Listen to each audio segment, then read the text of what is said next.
With every hunting season comes the lowest of lows and the highest of highs. But one thing we can count on for sure is making memories that will last a lifetime.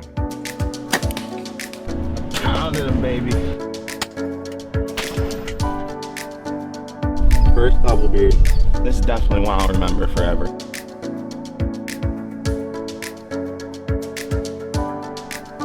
Yes!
Dude, that's what I'm talking about. Come here this morning, nothing.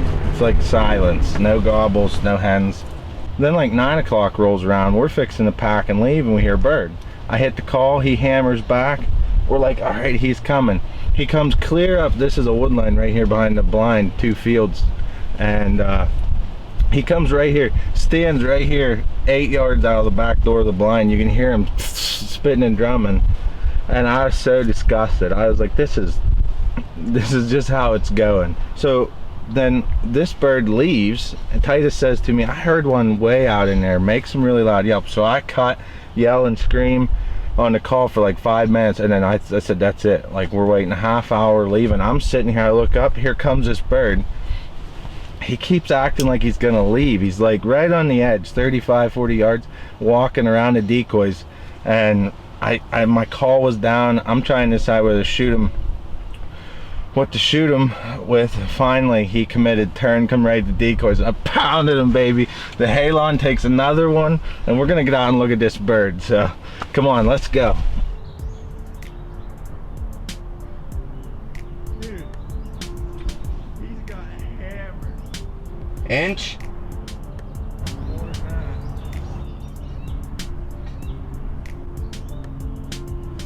That's an old bird.